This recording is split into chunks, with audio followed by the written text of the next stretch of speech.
They say photographs never lie, that a captured image is the one thing that defies time, proof that a moment, a face, a life once existed. But in the winter of 1895, in a quiet village outside Vienna, a photographer named Heinrich Bauer developed a plate that changed his life forever.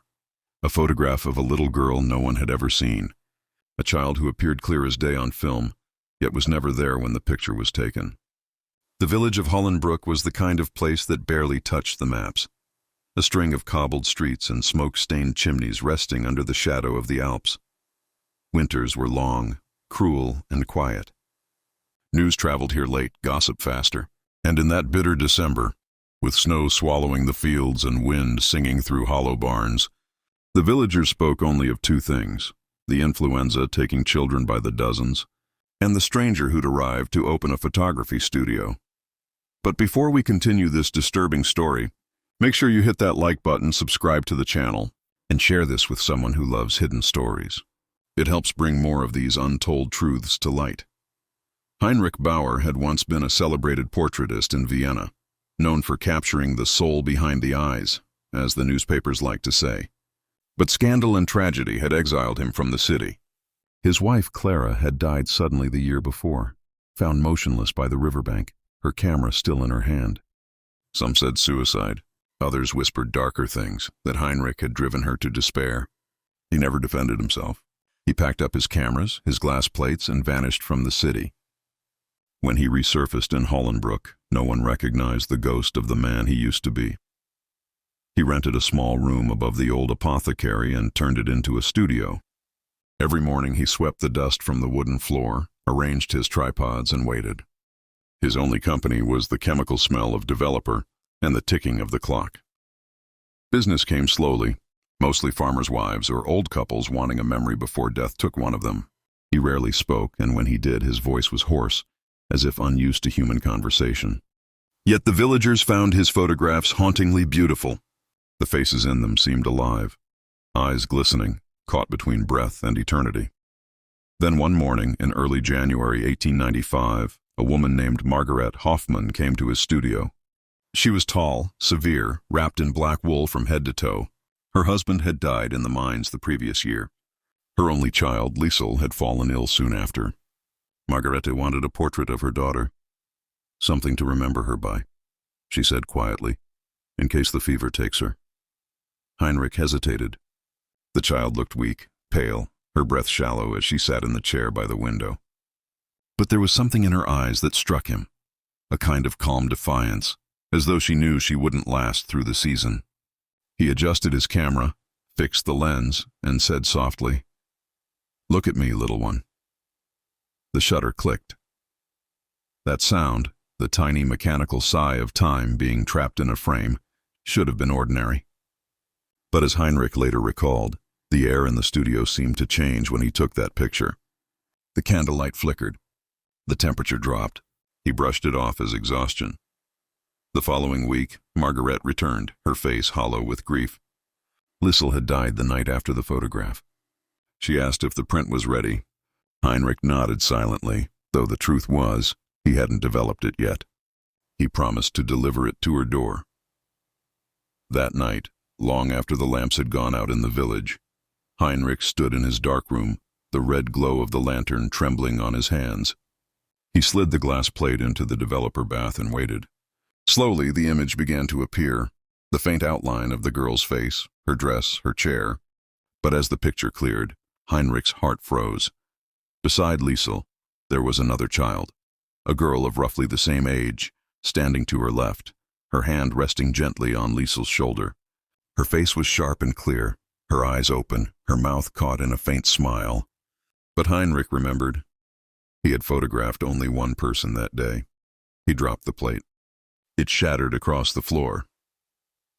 The next morning, he tried to dismiss it as a chemical error, perhaps a double exposure, an overlapping plate. But when he checked his negatives, each one was clean. No trace of duplication, no mistake. Just that same impossible image. He reassembled the broken glass pieces, careful not to cut himself, and looked again under the light. The second child was still there, watching him. Heinrich didn't sleep that night. He went to the Hoffman house before dawn, carrying the finished print.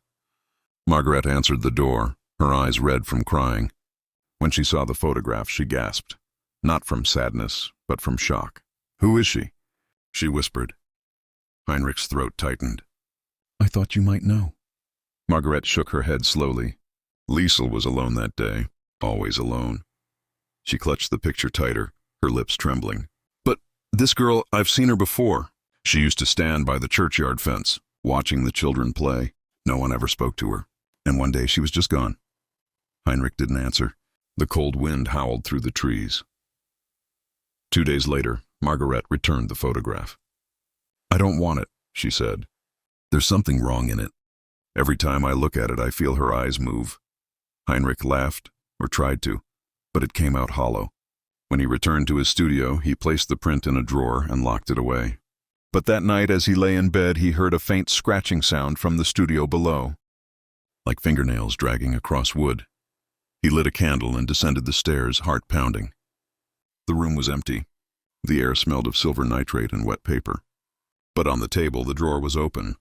The photograph lay outside, perfectly centered under the lantern's glow. And in the image, the second child's head was now slightly turned, as if looking directly at him. Heinrich staggered back, the candle shaking in his hand. He thought he must be losing his mind. He sealed the photo in an envelope and decided to burn it at dawn. But before morning came, the fire began on its own. Neighbors awoke to screams and smoke. The studio burned completely, leaving only ashes and twisted metal. Heinrich was found outside, barely conscious, his hands blackened from burns, clutching the half-charred envelope. Inside, the photograph had survived. Edges singed, but the faces untouched. They said Heinrich left the village soon after. Some claimed he went back to Vienna. Others said he wandered north, chasing rumors of spirit photography, the new craze where people believed the dead could appear on film. But in 1901, a letter arrived at the Hollenbruck post office. It was addressed to no one in particular, just to whoever remembers. Inside was a small photograph, faded with age. It showed a group of orphans in an asylum yard staring blankly at the camera. And among them, the same girl, the one from Liesel's portrait, stood in the back row, her eyes still fixed on the lens. The asylum had burned down years before. Every child in the photo had died. When officials examined the letter, they found no return address. Only a note scrawled beneath the image in trembling handwriting. "I've seen her again. She never grows older, and she always stands beside the dead." For years, the photograph traveled without an owner. No one claimed it, yet somehow it always resurfaced, passed from one collector to another, each man swearing the same thing, that he'd never seen the girl before taking his own photograph. Yet there she was, hidden among the faces, staring out from the corner of the frame. By 1902, stories of the phantom child of Hollenbruck had begun to circulate among photography societies in Berlin and Prague. Some dismissed it as superstition, others as fraud. But to those who worked in the dark rooms, the ones who knew how a single flicker of light could twist truth into something uncanny, the tale struck too close to reality to be ignored. One of them was Dr. Friedrich Lenz, a historian and early experimenter in photographic forensics. Lenz was not a man who frightened easily. He'd spent his career analyzing altered plates, manipulated exposures, even spirit photographs that claimed to reveal ghosts hovering over the living. But when the Hollenbruck image reached his desk in 1903, something about it unsettled him in a way he couldn't explain. He examined the print under magnification. Every detail was perfect. The child's posture, the light falling evenly across her face, the soft blur of motion around her hair. No signs of tampering, no double exposure, no trick of light. And yet, her eyes, they were too sharp, too alive, as if caught in a moment the camera hadn't earned. The date on the back of the print read, January 6, 1895. But Lenz noticed something else. Faintly embossed into the paper were 2 letters, HB. He traced them to Heinrich Bauer, the exiled photographer whose name had long since vanished from Vienna's records. Determined to find answers, Lenz began searching for Bauer's trail. It led him to Vienna first, to the old registry office where the clerk, a thin man with ink-stained fingers, found a record dated 1896. Bauer had indeed returned briefly that year. He'd applied for permission to exhibit a collection titled Children of the Light. The request had been denied. The exhibit, it turned out, was deemed disturbing to public morality. When Lentz pressed for details, the clerk shrugged. They said his photographs were wrong, not obscene, not violent, just wrong. You'd look at them and feel like something inside you had shifted. From Vienna, the trail led north, to Dresden, then Leipzig, then eventually to a small sanatorium outside Hamburg. There, according to hospital records, a patient named Heinrich B. had been admitted in 1899, suffering from chronic visual hallucinations and obsessional guilt. Lenz visited the place that spring. The building stood at the edge of a forest, silent except for the distant sound of gulls. Inside, the hall smelled of antiseptic and old paper. The nurse who greeted him recognized the name immediately. "Yes," she said, "we had a man by that name. Strange fellow. Never caused trouble, but he would not sleep. Always drawing pictures of children."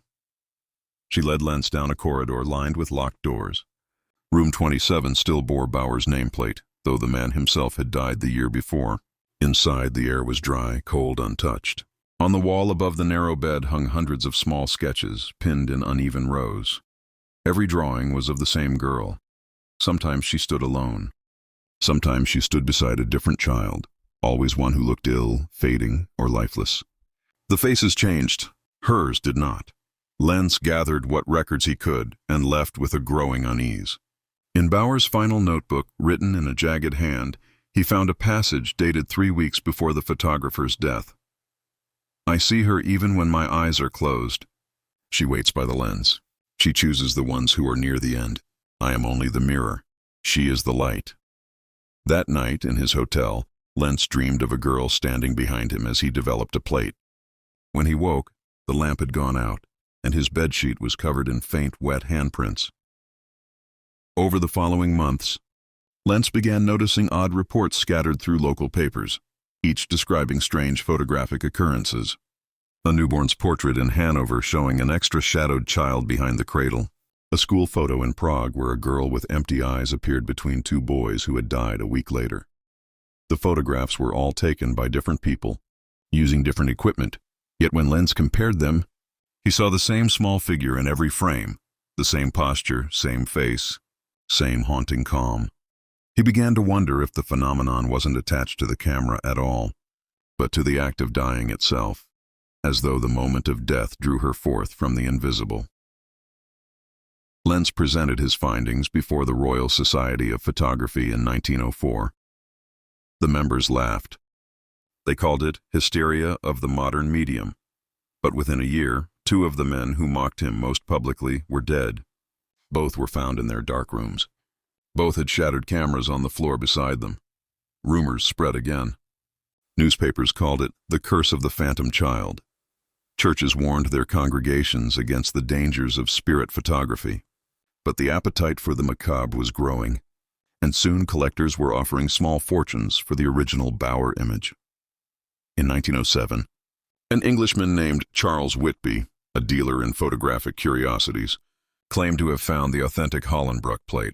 He purchased it from an antiquarian in Prague who said it had been rescued from the ashes of Bauer's burned studio. Whitby shipped it to London, announcing he would publicly display it at his gallery on Fleet Street. On the morning of the exhibition, the queue stretched around the block. Reporters, scholars, and skeptics all gathered to see the infamous photograph with their own eyes. Whitby unveiled it beneath glass, surrounded by candles for effect. At first, it looked like any old sepia print. The frail child.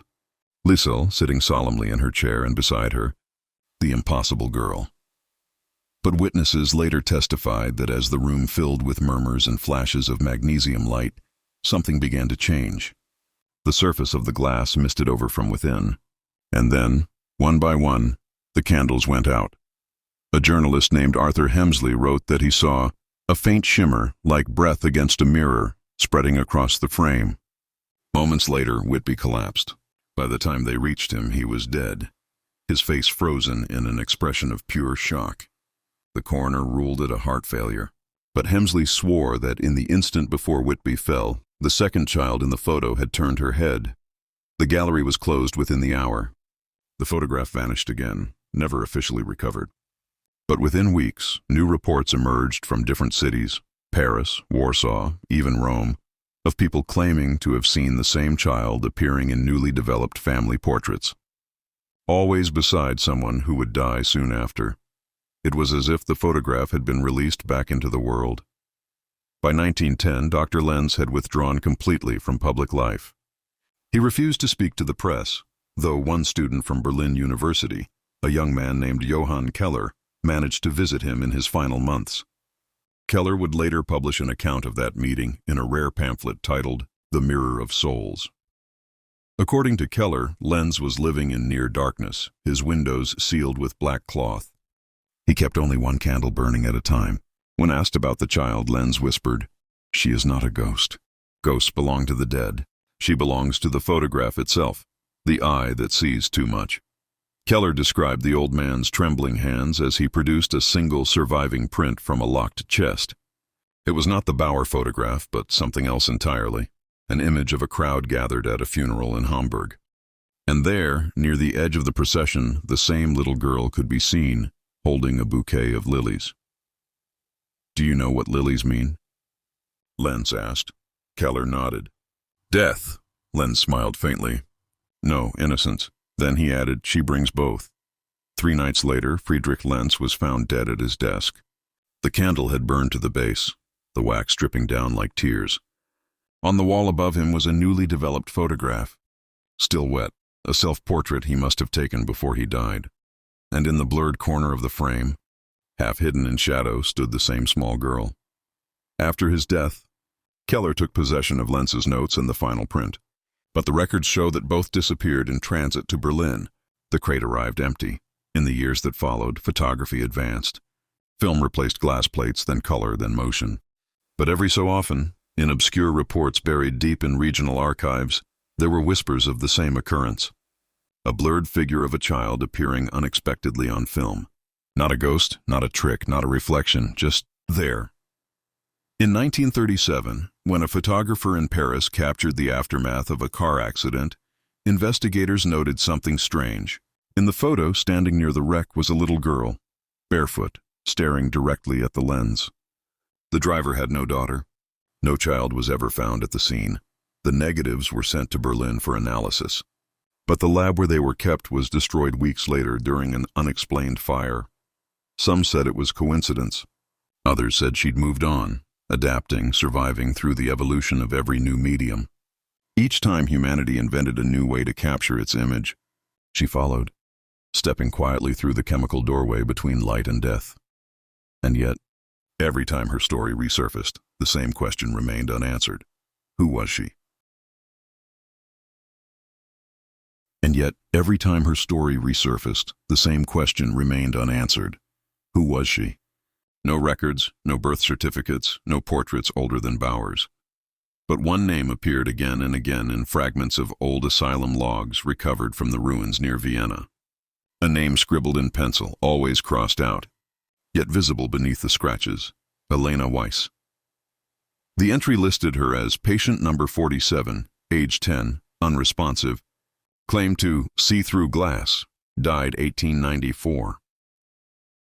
The year before the Hollenbruck photograph. The asylum records were brittle when they were found, edges blackened by time and fire. Most of the ink had faded into pale gray threads, but the name Elena Weiss appeared clear enough to disturb anyone who looked closely. She had been admitted in 1892, according to what little could be read, after persistent delusions and episodes of dissociative silence. She was 10 years old. There was no mention of family, only a note, brought in by female photographer, refused to identify herself.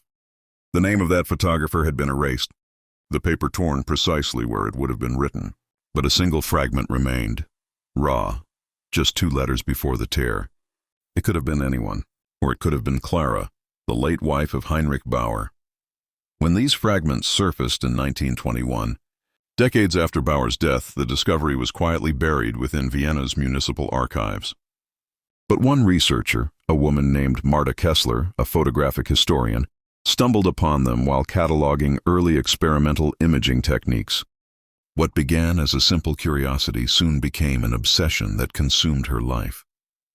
Marta was no stranger to the dark corners of history. She'd grown up among the ruins left by war, where faces were lost and rewritten in official documents. Yet something about Elena's file unnerved her. The handwriting, the phrasing, the detail of seeing through glass. It felt eerily deliberate, as if someone had known these words would be found one day. She traced the name Weiss through old census lists, but nothing matched. No parents, no birth certificate, no gravesite. It was as though the girl had materialized only within the asylum walls and disappeared after. Marta's search eventually led her to the abandoned estate of the Bauer family, just outside Vienna, now swallowed by ivy and silence. The windows were shattered, the floors warped with damp. Inside, the remains of a darkroom still lingered. Rusted trays, broken plates, the faint chemical scent of fixer that had somehow survived 30 years. In a drawer beneath the counter, she found a leather-bound notebook. Its pages were brittle, many fused together, but the ink on a few entries was still legible. The handwriting matched the known letters of Clara Bauer. She does not speak. She only watches the light. When I ask what she sees, she says, "Faces waiting to be taken." Sometimes she points to the corner of the room where no one stands. Heinrich says I am imagining it. But the plates, they keep fogging whenever she is near. Another entry, dated a month later. I took her photograph today. I wish I hadn't. There were two of her, one in front of the lens and another just behind, blurred like smoke. When I tried to show Heinrich, the glass cracked in my hand. Marta closed the notebook slowly. The room seemed to grow colder. Dust floated in the beam of her flashlight like a thin veil. If Clara had photographed the girl, if she had indeed brought her to the asylum, then everything that came after, Heinrich's exile, his madness, the phantom child in every photograph, might have begun long before Hollenbrook. Marta took the notebook back to her apartment and spent the night reading, cross-referencing and searching old photographic records. Around midnight, she found an archived news clipping from 1894, a brief obituary that caught her breath. Elena Weiss, a patient at St. Walpurga's Asylum, perished in the recent electrical fire that destroyed the north wing. Staff confirmed no surviving relatives. An electrical fire. The same year Clara's journal ended. The same year before Heinrich left Vienna forever. But what unsettled Marta most was the small, grainy photograph printed beside the article, a group portrait of the asylum's patients taken earlier that year. And there, in the back row, was a woman with a camera hanging from her neck. Clara Bauer. Standing beside her was a young girl, pale, unsmiling, eyes fixed directly on the lens. The caption beneath read simply, "Unknown child." Marta's hands trembled as she zoomed in on the digital scan. The girl's outline seemed wrong somehow, too defined compared to the others, as though the light had bent around her rather than reflected from her skin. She began comparing the image to every known version of the Hollenbrook photograph. The similarities were undeniable. The same hairline, same tilt of the head, same faint scar above the left eyebrow. But the asylum photo was dated 1894, a year before Liesel Hoffmann's portrait had been taken. The girl in the Hollenbrook photograph could not have been Liesel's ghost. She had existed before Liesel, or rather, before anyone remembered her existing at all. Marta's research deepened over the months that followed. She uncovered that Clara Bauer had been experimenting with early photographic projection, an idea she called the eternal image.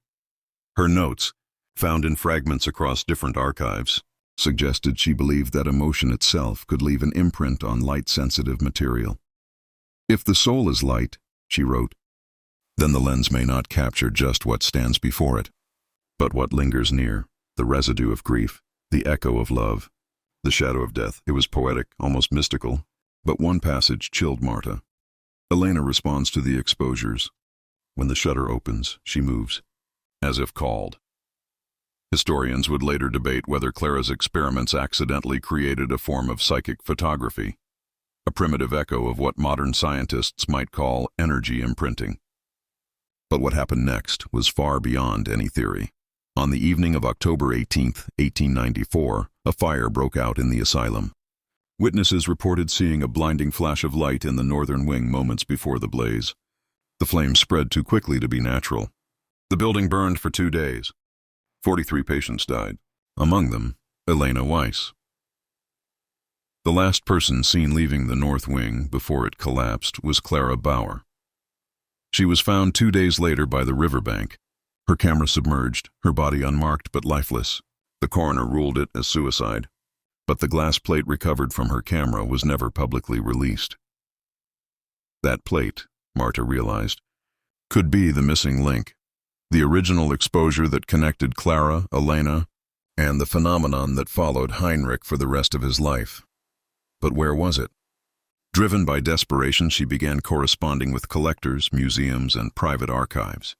Months passed without luck, until one evening she received a letter from an elderly man in Lucerne who claimed to have inherited a box of spirit photographs from his grandfather, a former asylum orderly. He mentioned a damaged plate labeled BW01, initials, he believed, for Bauer Weiss. Marta took the first train to Switzerland. The man lived in a lakeside cottage, his hands shaking as he poured her tea. When she mentioned the photograph, his face went pale.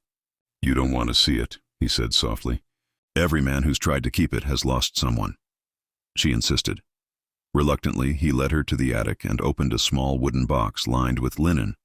Inside lay a cracked glass plate, its emulsion clouded with age. But as light caught it, the faint outline of 2 figures appeared. One woman, one child, both facing the camera, Clara and Elena. The image was faint but unmistakable. Clara's expression was serene, her eyes half closed. Elena stood slightly behind her, one hand on Clara's shoulder, her head tilted, not toward the lens, but toward Clara's ear, as though whispering something. And between their bodies, if one looked long enough, there was something else. A blurred halo, almost like a second exposure, hovering where their faces overlapped. Marta stared for too long. That night in her hotel, she dreamt of light pouring through water, of voices whispering through glass. When she woke, the room smelled faintly of chemicals, the scent of old darkrooms, impossible in a modern hotel. Her camera lay on the bedside table. The film inside had not been touched. But when she developed it the next morning, her heart nearly stopped. There, in the corner of every frame she had taken the day before, the lake, the cottage, even the portrait of the old man, stood a small figure, barefoot, watching her. Elena Weiss. The same calm face, the same eyes, as if the act of looking upon the plate had invited her once more into the world of the living. Marta burned the negatives, but the images remained in her mind like afterglow. She tried to move on, to write an academic paper dismissing the entire affair as a coincidence of exposure, an optical illusion. But she couldn't, because every time she looked into a reflective surface, a window, a polished spoon, even the lens of her own camera, she thought she saw that faint outline waiting just behind her. In her final letter to a colleague, dated April 9, 1922, Marta wrote, "I believe Elena is not a ghost, but a memory made self-aware. The photograph does not capture her, it sustains her. Every exposure gives her form again, just enough to reach through. If that is true, then we are the ones keeping her alive. Every click of a shutter is a doorway." The letter ended abruptly, the ink smeared as if by water. Marta Kessler vanished the next day. Her apartment was found undisturbed except for one thing, a single developed photograph left on the table. It showed her study, books scattered, curtains drawn, and in the reflection of the window, the faint silhouette of a child's face. The same pale eyes, the same small, knowing smile. The following winter of 1896 was the coldest London had seen in decades. Snow lay thick over the cobblestone streets, muffling the sound of carriage wheels and boots. Thomas was no longer the man who had once carried a camera with pride. His eyes had grown hollow, his speech quieter. He rarely left his home on Fleet Street, a narrow flat filled with unwashed plates, empty whiskey bottles, and stacks of photographs, some real, some imagined. Among them, the photograph of the little girl remained under lock and key, sealed in a wooden box beneath his bed. But even sealed away, her presence had not faded. At night, Thomas often woke to the sound of laughter, faint, high-pitched, like a child's giggle echoing through a corridor. He would light a candle and walk through the apartment, searching for the source, only to find nothing but shadows. Once, when he looked into the mirror in his hallway, he swore he saw her standing behind him.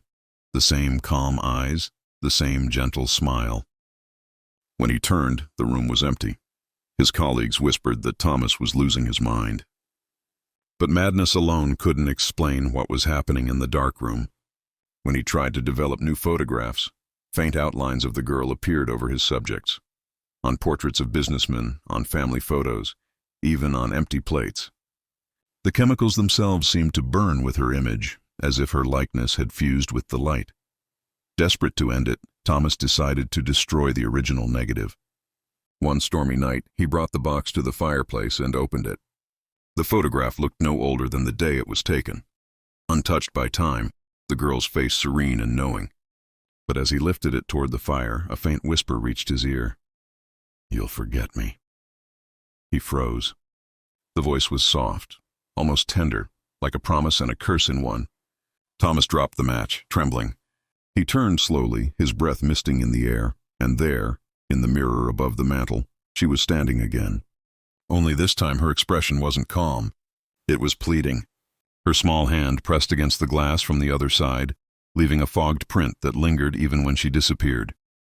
The fire crackled. Thomas stared at the photograph, torn between fear and pity. What if she was real? What if she was trapped somehow between the world of light and reflection, between his lens and his mind? His hand shook as he placed the photo on the table instead. He couldn't do it. Not yet. Days turned into weeks. He began researching the origins of mirrors and daguerreotypes, reading strange theories about optical souls, the belief that mirrors didn't just reflect, but captured fragments of the people who looked into them. One text claimed that early experiments in photography might have opened a second plane of existence, one that imitated life but was not alive. Thomas started to notice something else. The more he looked into mirrors, the more unfamiliar his own reflection became. His eyes lagged behind his movements. His reflection sometimes blinked when he hadn't. It was subtle at first, easy to dismiss as exhaustion, but then it got worse. One morning, as he leaned close to shave, his reflection smiled before he did. That same night, he dreamt of the girl again. She stood beside him in a vast empty field of snow, holding his hand. "I didn't mean to stay," she whispered, "but you brought me here." He tried to ask what she meant, but the snow began to rise, spiraling like smoke, and he woke to find his room covered in frost. The window was open, and the mirror across from his bed had cracked down the center, as if struck by something from inside. When morning came, he went to visit Mrs. Langley, the widow who had once requested the photograph. Her home was different now, curtains drawn, furniture covered in white cloth. She greeted him with red-rimmed eyes and trembling hands. "I didn't call you," she said, her voice hollow. "You shouldn't be here." Thomas tried to speak, to explain what was happening, but Mrs. Langley interrupted him. "My daughter," she said quietly, "was never meant to be seen again. You don't understand what you captured." She reached for a drawer and took out an old diary, its pages yellowed and fragile. Before she died, Mrs. Langley wrote of her daughter's obsession with mirrors. She believed she could see another version of herself inside them, a twin who smiled when she didn't. The widow's eyes filled with tears. She used to say the mirror version was lonely, that it wanted to switch places. A chill went through Thomas as he remembered his reflection's delayed movements. "What if," he whispered, "she already has?" That night, Thomas returned home with the diary. He didn't sleep. He sat before his mirror, reading aloud the final entries, words written in a child's uneven handwriting, ending with, "If he takes my picture, maybe she'll come out." The candle beside him flickered violently. The air turned thick and cold. From within the mirror, something stirred. It wasn't the girl this time. It was his own reflection, smiling wider, eyes darker. Thomas watched, paralyzed, as his reflection lifted its hand and pressed it against the glass. The surface rippled like water. In that moment, he understood. The camera, the photograph, the mirror. They were all part of the same trap. Light captured what it saw, but it also offered a doorway. He leaned closer, unable to look away, his breath fogging the glass. And then, from somewhere deep inside the mirror, the girl's voice came once more. Come and see where I live." The flame went out. When the neighbors finally broke into Thomas Harrow's flat in early spring of 1897, they found the room in ruins. The curtains were torn, the fireplace cold, and the mirror above the mantel shattered into dozens of shards, each piece reflecting a different angle of the empty space. But of Thomas himself there was no sign. Only his coat hung by the door, as if he had simply stepped out and vanished into the London fog. The police listed him as a missing person, though most assumed suicide. But there was something strange about the report. The constable who documented the scene mentioned that when he leaned close to one of the mirror shards, he thought he saw a face behind his own, a faint silhouette of a child watching him. He dismissed it as a trick of the light, but even he admitted feeling an unaccountable chill. The story should have ended there, but it didn't. Weeks later, the box that once held the photograph turned up at a pawn shop near Camden Town. The shopkeeper, a man named Edward Bailey, claimed it had been sold to him by a thin, pale gentleman who wore gloves and never looked up. Inside the box was the photograph, unchanged, untouched, as if time itself refused to touch it. Edward hung it on the wall behind his counter, not because it was beautiful, but because it seemed to draw attention. Customers often paused, transfixed, saying the child's eyes felt alive. Edward started keeping the shop open later, fascinated by the reactions it provoked. But the longer the photograph stayed, the stranger things became. Items would move overnight. Lamps flickered when no one was near them. And sometimes Edward swore he heard a soft knocking sound, not from the door, but from inside the photograph itself. One evening, after closing, Edward decided to take a closer look. He lifted the picture frame from the wall and held it under the lamplight. The girl's expression seemed different. Her eyes weren't calm anymore. They were wide, frightened. And behind her, faint but visible now, was a blurred reflection. The outline of a man's face beside her. Edward stumbled back, dropping the frame. It didn't shatter. Instead, it landed upright on the floor, perfectly balanced. For a moment, the gaslight dimmed. Then he heard it again, a whisper faint but clear. "Don't let him out." The next morning, Edward boarded up his shop and left town without a word. Months passed before the shop was reopened by a new owner, a woman named Beatrice Dunning. She found the photograph still there, tucked away in a drawer, and decided to display it again, thinking it might attract customers. And it did. Business thrived, but so did the stories. Patrons began claiming that their reflections in the shop's large front mirror didn't match their movements. One man fainted when he saw his reflection blink after he'd already turned away. Beatrice herself began keeping notes in a small ledger, describing the occurrences. On the 14th of September, she wrote, "I saw the girl move. Only a fraction, but she turned her head, just slightly. Her eyes followed me across the room. And for a brief moment, I could have sworn there was someone standing behind her. A man in old-fashioned clothes, staring directly at me." A week later, Beatrice disappeared. After that, the building fell into disuse. It was condemned during the early 1900s, and by the 1920s it was gone entirely, replaced by a new tenement. But the photograph resurfaced again, passed from hand to hand, collector to collector, each telling the same story, that the image sometimes changed, that the girl's expression shifted depending on who looked at her, and that every owner eventually disappeared. By the 1950s, the photograph had become something of a myth among antique dealers. The Harrow image, they called it, after the vanished photographer. Some said it was cursed. Others believed it was a relic of early spirit photography, a failed experiment in capturing the dead on film. But those who saw it in person all agreed on one thing: it felt alive. Then, in 1971, a historian named Margaret Easton began researching the legend. She tracked down old police reports, pawn records, and even Mrs. Langley's surviving letters. The deeper she dug, the more unsettling it became. Every person connected to the photograph, Thomas Harrow, Mrs. Langley, Edward Bailey, Beatrice Dunning, had either vanished or died under strange circumstances. In her notes, Margaret wrote, "It isn't the girl who's haunting the photograph. It's what looks through her. The child was merely the door." That same year, Margaret acquired what she believed was the original print. She set up her darkroom in a rented countryside home and attempted to redevelop the image to reveal any hidden detail. When the plate began to emerge in the chemical bath, she gasped. Behind the girl, barely visible at first, was a second figure, a man with hollow eyes, standing just beyond the threshold of light. His hand was reaching forward. Margaret's assistant later testified that she ran from the darkroom screaming. When he entered, the photograph was still in the tray, but the image was gone. The paper was blank, pure white, and the mirror across the room, one that had always stood still, now bore a faint outline of two figures inside it, a little girl and a man. After that night, Margaret Easton was never the same. Her colleagues described her as withdrawn, speaking only of the mirror world and reflections that wait. She eventually destroyed all her notes, except one. It read, "He found his way through." The photograph was never a picture. It was a promise. No one has seen the original since. But occasionally, reports surface.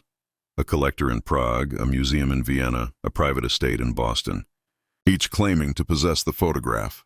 And always, the story ends the same way. Lights flicker, reflections distort, and someone goes missing. They say that if you stare long enough into an old mirror with a camera nearby, you might see her, the child from 1895, standing quietly, waiting for her turn to be remembered. And behind her, in the faintest shimmer of the glass, a man's hand reaching out toward yours. In 1983, nearly a century after Thomas Harrow vanished, the Royal Photographic Archive of London underwent restoration. Dust-covered boxes, film reels, and glass negatives long forgotten were brought into the light again. Among them was a small, unlabeled envelope sealed with black wax. The curator who found it, a young intern named Daniel Cole, noted the brittle paper, the faded handwriting, and the faint scent of smoke. When he peeled back the wax and unfolded the contents, he found a single glass plate negative, remarkably well preserved. Etched faintly along one corner were the initials, TH, 1895. Daniel placed the plate under a magnifying glass. What he saw sent a tremor through him. A faint outline of a child standing in the center of a parlor room, her expression unreadable. But behind her, in the shadowed reflection of a mirror, was something that made his breath catch.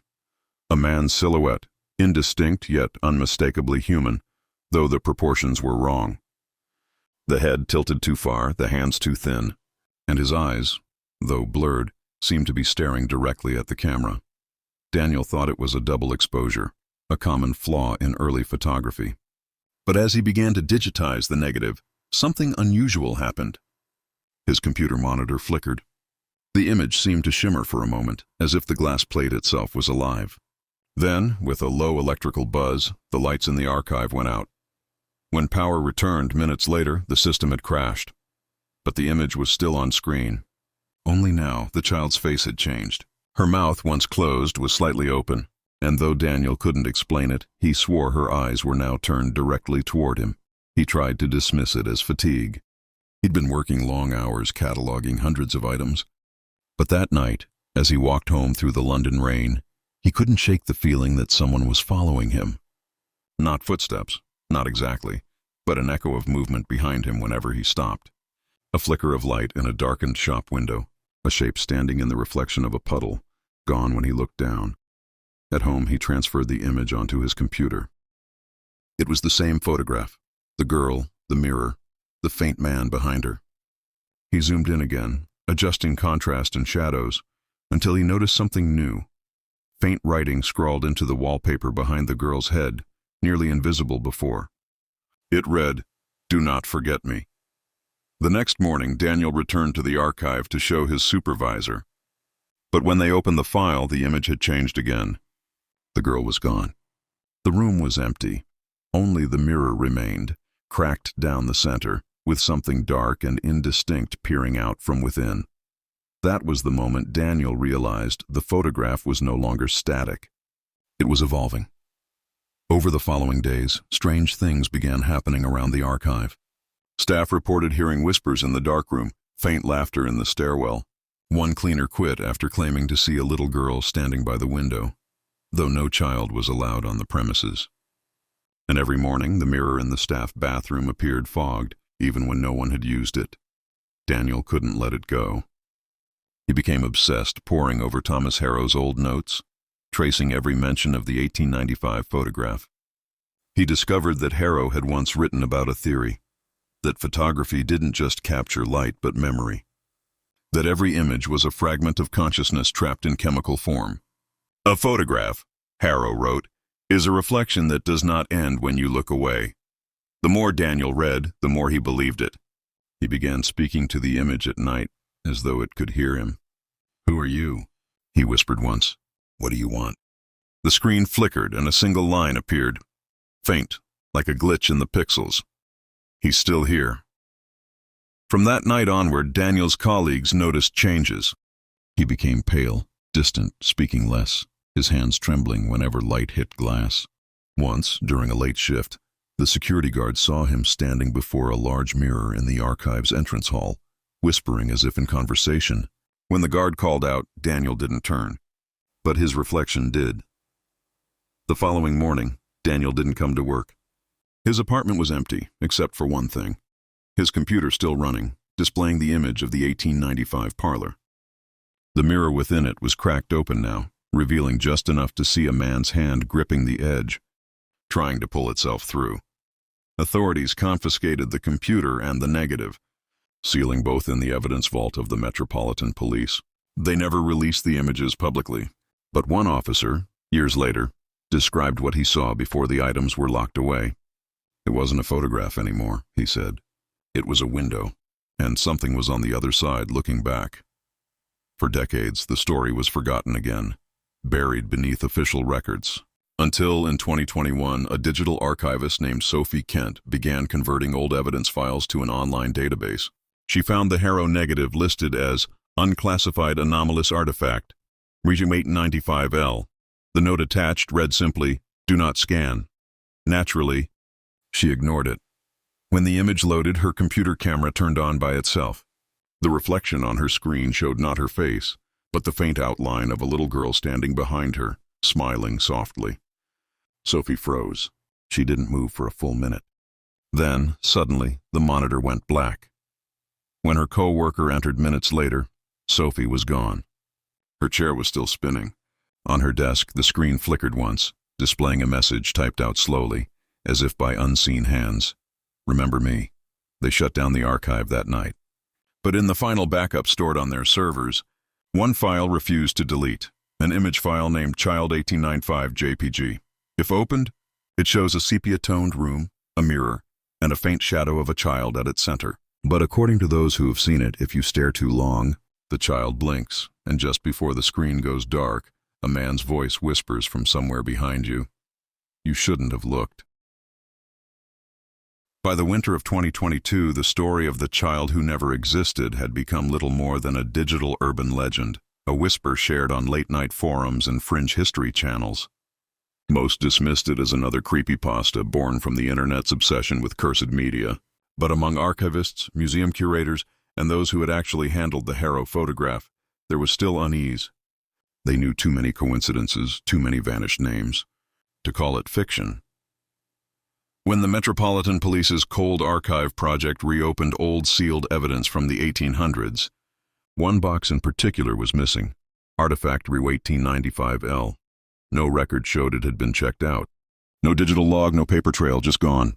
A gap in history, like something had erased its own existence. Weeks later, a journalist named Henry Alcott began investigating the case for a documentary. He specialized in exposing hoaxes, debunking haunted photos, staged seances, fabricated spiritualist experiments. But what he found with Harrow's work didn't fit into any category. The more he read, the more contradictions appeared. Reports of the same photograph seen in two cities at once. A copy burned that later turned up intact in another collection. People describing identical dreams of a girl in a white dress, staring through glass. Henry traveled to the old Harrow residence. Now a decaying boarding house at the edge of Fleet Street, the landlord let him into the basement, the place where Thomas's darkroom had once been. The air was thick with damp and mold. A rusted enlarger sat in one corner, its lens cracked, and there, half buried under dust, he found a single wooden crate stamped Th Photographic Co. Inside, wrapped in brittle newspaper, was the photograph. He lifted it carefully. The child was there, pale and perfect as ever. Her face seemed almost luminous in the dim light. Behind her, the mirror was faint but visible, and though Henry didn't realize it at first, there was something new this time. A shape behind the glass, faintly clearer than before, a man's silhouette, and this time he was smiling. That night, Henry developed the footage he'd recorded. He paused the video on a still frame, the moment he'd held the photograph up to the camera. But when he slowed it down, frame by frame, his blood ran cold. For a fraction of a second before the light had fully hit the print, there were two children visible in the image. The second one stood just behind the first, her features blurred as though emerging from fog. And in the last frame, her eyes moved. Henry stayed up the entire night, reviewing the footage. His voice memos from those hours survive on his phone, recovered later. In the final recording, he sounds breathless, panicked. "It's not a photo. It's a recording. It's alive somehow. Each generation, chemical, digital, it doesn't matter. It carries over. The girl changes when you look away. The man behind her, I think he's Thomas, but I think she took him. Maybe she takes all of them." The next morning, Henry's neighbors heard the sound of glass breaking. When police entered, they found his apartment empty. The only sign of him was a single photograph on the kitchen table, the 1895 image, and the cracked lens of his camera beside it. But this time, there was something no one could explain. In the photograph, the little girl was still there, but she wasn't alone. Standing beside her was a man in modern clothes, his expression dazed, his hand resting on her shoulder. The resemblance to Henry was unmistakable. Authorities sealed the image again, this time under restricted cultural preservation orders. But by then it was too late. The digital copy Henry had made, the one he uploaded during editing, had already been mirrored across multiple servers. Every attempt to delete it failed. The file duplicated itself endlessly under random names. Image1 JPG, mirrorchild.png, Thomas, 1895, TIFF. The phenomenon spread across the internet like wildfire. Some claimed to have seen the photo on message boards, only for it to vanish when refreshed. Others reported strange events, webcams turning on by themselves, reflections lagging, a child's voice saying, "Please don't forget me," before screens flickered to black. At first, it was dismissed as viral marketing for a film. But then, one by one, accounts that shared the image began to disappear, deactivated, deleted, or wiped clean. Even their backups went missing. Cybersecurity analysts investigating the files found that each image contained embedded data, not code, but light values mapped like coordinates, as if trying to rebuild a scene. A reconstruction of a place that shouldn't exist. A place of mirrors. The digital age had given the photograph something the 19th century never could: infinite reflections. Every screen, every camera, every mirrored surface became another doorway. The more people viewed it, the stronger the reflection became. By 2024, reports surfaced of a new anomaly in digital footage, faces appearing in mirrored surfaces where no one was present. One video, verified and studied by forensic labs, showed a little girl standing behind the camera operator in an empty studio. Her features matched those of the 1895 child. No one knows how to stop it now. The original glass negative remains untraceable. Governments and private collectors deny having it. Yet occasionally, a fragment surfaces online, a screenshot, a recovered thumbnail, before vanishing into corrupted code. And each time it appears, the same thing happens. Those who linger too long on the image report faint knocking from somewhere near their screens. Some claim to see their reflection blink independently. A few say they hear a whisper, soft and childlike. The same phrase that haunted Harrow over a century ago. "You'll forget me." But perhaps the most chilling part of all came from a single recovered message found in Henry Alcott's encrypted archive, sent just hours before he vanished. It read, "I think I understand it now. The child never existed because she was never human. She was a reflection, a fragment of someone else's memory, waiting for a host. Every photograph needs an observer. Every reflection needs someone to see it. That's how she lives. That's how he follows." The message ended with one final sentence, written almost calmly, as if he had finally accepted the truth. If you're reading this, she already knows your face. The file timestamp shows it was last opened 37 seconds before Henry disappeared. And the strangest part? When investigators later accessed the archive, the webcam had captured a still frame at the exact moment the message was sent, showing Henry's empty chair, the photograph glowing faintly on the desk, and behind him, reflected in the glass of the window, a small child, smiling softly, her eyes fixed on the camera. That image remains classified, stored somewhere deep within digital vaults under countless firewalls. But rumors persist that if you search hard enough, if you find the right combination of dates and letters, the Harrow photograph still appears.